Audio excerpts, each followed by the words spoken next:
7, 6, 5, 4, 3, 2, 1, launch. Ladies and gentlemen,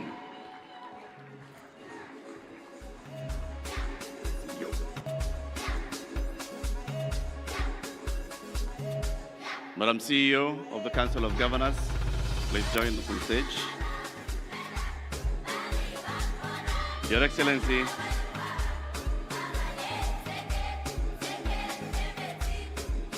we will take a photo and the distribution of the booklets.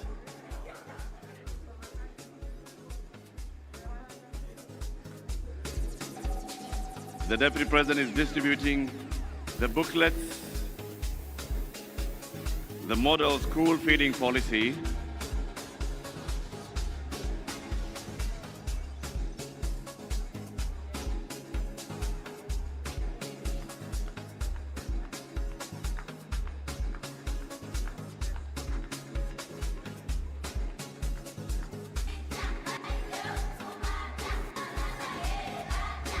there it is. Next up, as we take this photo,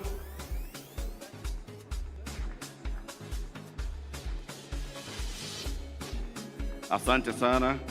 We're next going to have gifts.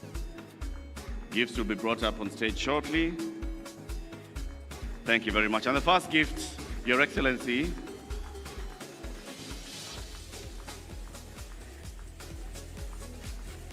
the first gift you're about to receive, Your Excellency, is a gift from the Council of Governors, presented to you by the Chair of the Council. And reaffirmed our collective commitment to embedding equity, inclusion, and social justice into the fabric of the devolved government's structure. The 9th Devolution Conference has brought into sharp focus some of the most enduring and structural challenges facing devolution today. Significantly, the deliberations have been grounded in data, participatory evidence, and collaborative results. Additionally, this conference has served as a mechanism of accountability, reaffirming that devolution is more than a constitutional aspiration. It is a practical and developmental instrument for advancing spatial equity, participatory democracy, and transformative service delivery. In so doing, the conference has underscored the future of devolution lies in institutional innovation, shared responsibility, and policy execution that centers on the citizen. The deliberations of this conference were structured under particular themes. The good governance theme reaffirmed a central truth that public participation, civic engagement, social accountability, and fidelity to the rule of law are not just discretionary ideals. The deliberations on human rights and social justice brought into sharp focus the imperative of embedding a rights-based approach within our devolved governance structures. As we bring this year's Devolution Conference to a close, I reaffirm the national government's unwavering commitment to strengthening devolution, because devolution remains our most powerful tool for driving inclusion, equity, and social justice for us prosperous Kenya. I commend the National Treasury for maintaining a strong disbursement performance despite the prevailing fiscal situation. And as the Minister has said, as of end of June 2025, all the disbursements, including the arrears of the previous financial year, have been settled. I encourage continued collaboration of the national and county governments in the execution of key priority projects that we are partnering to deliver. For example, the county aggregation and industrial parks, which remain a critical anchor to the job creation agenda. In the health sector also, through the partnership of both levels of government, Kenya has now enrolled in excess of 25.5 million residents under Taifa Care, administered by the Social Health Authority, SHA. This is a major step towards achieving universal health coverage. The national government will be reaching out to county governments to activate a joint plan to engage our young people in targeted interventions. The young people of Kenya have expressed their reservations with the government's speed and efficiency in executing the agenda for job and income opportunity creation. Tied to these reservations are concerns relating to integrity and transparency and accountability. There is need, therefore, for greater level of engagement with our young people, and I commend this conference for starting the conversations with and involving the young people. And I hope this will be a culture in our country so that going forward we can have regular sessions of engagement across generations, across gender, across other divisions to build a stronger country. Going forward, the youth will play a very important role in Kenya's social transformation. And therefore, we hold them dearly as part of our endeavor to create national solutions for the problems facing our society today. The government does not brush over the concerns raised by young people. Instead, we are committed to securing spaces for dialogue and continuous consultations to ensure that we enhance trust in the institutions of government. And when I say government, it is the two levels of government. This we must do in concert, not in confrontation. Distinguished guests, fellow leaders, friends of devolution, fellow countrymen and friends, allow me to end my remarks by just off the cuff saying that in summary, the things that will underpin our progress as a nation going forward into the 21st century, in my view, the place of young people, the youth of the nation and the youth of this continent will be critical in underwriting and defining our common future. So as we even center devolution on the people and on the citizen, the young person, the youth, for various advantages that they hold against other generations, they will play a very important part in defining our common future. Technology will also play an important part. And finally, to bridge the resource and financing gaps that we are experiencing in the public sector, in the two levels of government, the three arms of government. The partnerships between the public and private sector in terms of raising resources and financing the provision of services and projects is going to be critical.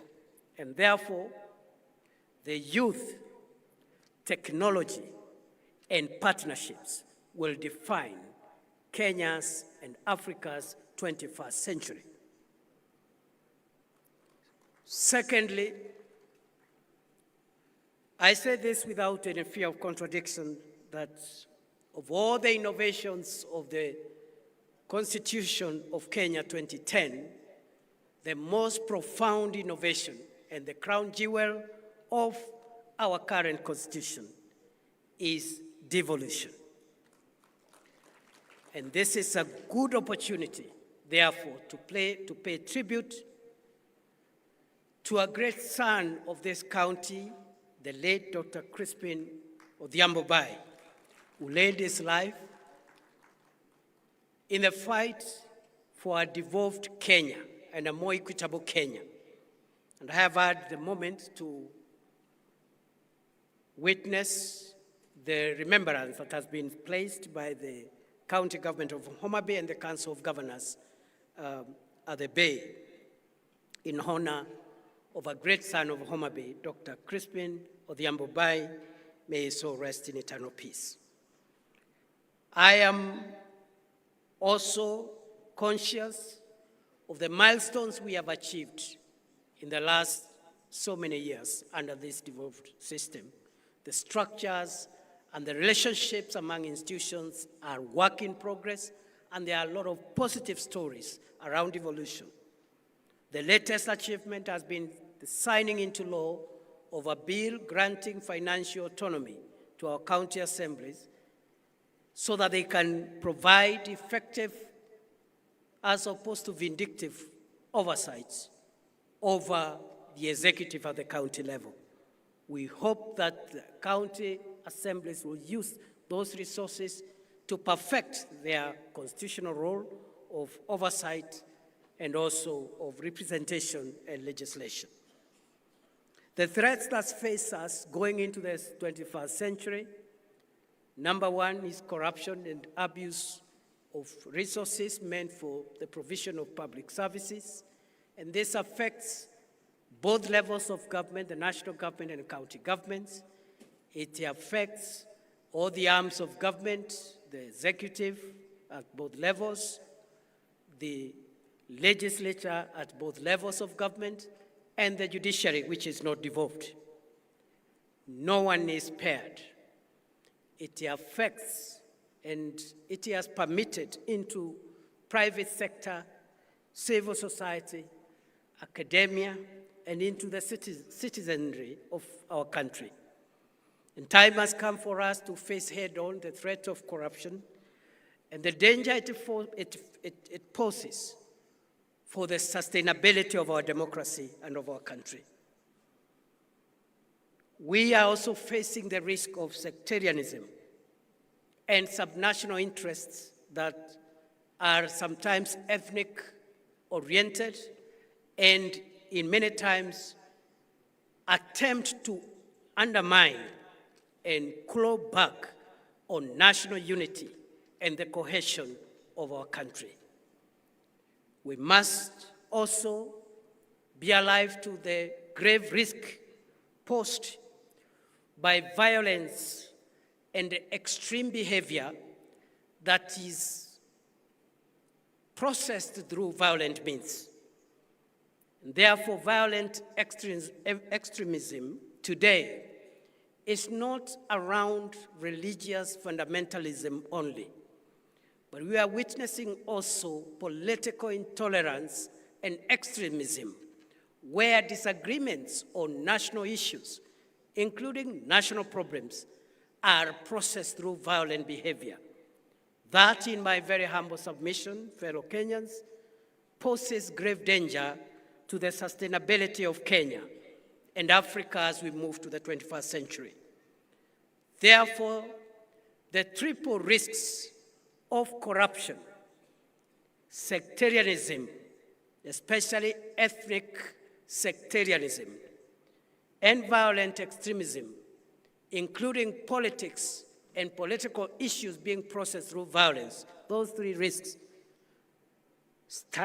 stand on the way to our prosperity as we look into the 21st century. But as I have said, good people, we have the benefits, the advantage, the resources, and the largesse of a huge and educated young population, a hub for technology and innovation in our country, and the growing harmonization of the resources across public and private sector to produce enough resources to deliver services.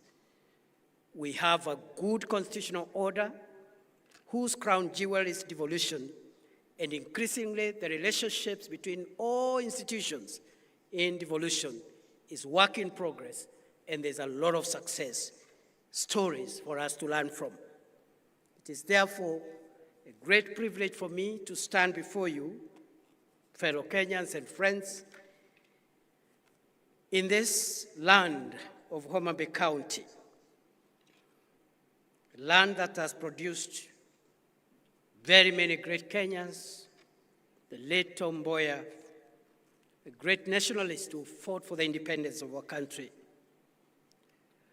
We recently buried Mama Phoebe Asio, who did a great job towards the empowerment of women and the recognition of equality across gender.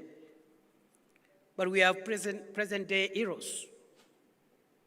What our sister Gladys Wanga has done is to affirm and confirm that what a man can do, a woman can do better. My sister, you have dignified the leadership of women.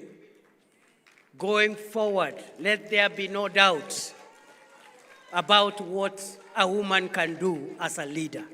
We applaud you, and you're a good example to our sisters and our daughters, so that we can know that a woman is just as good, if not better, a leader than the rest of us.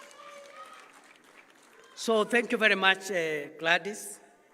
But we have our great son here of Homabay, John Buddy, the first National Treasury Minister from this region, courtesy of President William Ruto. The first National Treasury or Finance Minister from this part of the world and this part of the country, who in a record 1 year has turned around, demystified the National Treasury, simplified the complexities around public finance in the National Treasury. And with the support of the President and the rest of his colleagues, those of us who sit with him in cabinet, John Buddy is on the way, is on the road, in my estimation, of becoming perhaps one of the best finance ministers Kenya has ever had. Thank you, John. You have our support. I know we have other leaders here. My brother, Moses Kajwang, my high school mono of many years, has also done a good job as a young person. He's now a very experienced senator, and he's come out as a very strong and principled leader, very articulate, issue-driven. He's never petty. I salute you, Senator Moses Kajwang. And I think Homabay has done very well. We have our colleagues in the National Assembly, all of them great people in their own right. But because we are in Homabay town, the contribution of George Opondo Kaluma as a parliamentarian has been quite profound. We salute you, Mheshimiwa Kaluma, and the other colleagues from this region. You've done us proud. I have many things to say about Homabay and the people around here, and I agree, actually, as Gladys keeps on mentioning, this is the county of endless potential. I have had the privilege to work as a Cabinet Secretary for Interior, and my colleague, P.S. Raymond Omolo, who also comes from this county, did a fantastic job while we served with him, and I think until now, even under the new minister, is delivering for Kenya, a fairly young leader holding one of the most crucial dockets in the government of the Republic of Kenya, again, courtesy of President William Ruto. Good people, I don't want to stand between you and lunch and your journeys home. Let me wish you safe travels and God's blessings. I wish you well in whatever you do. I pray that when you get home, you'll find your family safe, and we will continue interacting even more. Thank you, Homabay County. Thank you, Council of Governors. Thank you, all partners. And thank you, all colleagues who have made this possible. Thank you. God bless you, and God bless Kenya.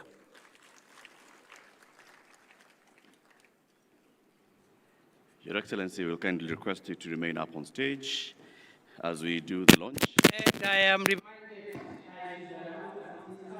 now that the 9th Biennial Devolution Conference is now officially closed. Thank you. Asante sana, Your Excellency. We'll request you to now proceed to launch the model school feeding policy. You'll be accompanied by the chair and the vice chair of the COG, the whip of the council, the host, governor, plus all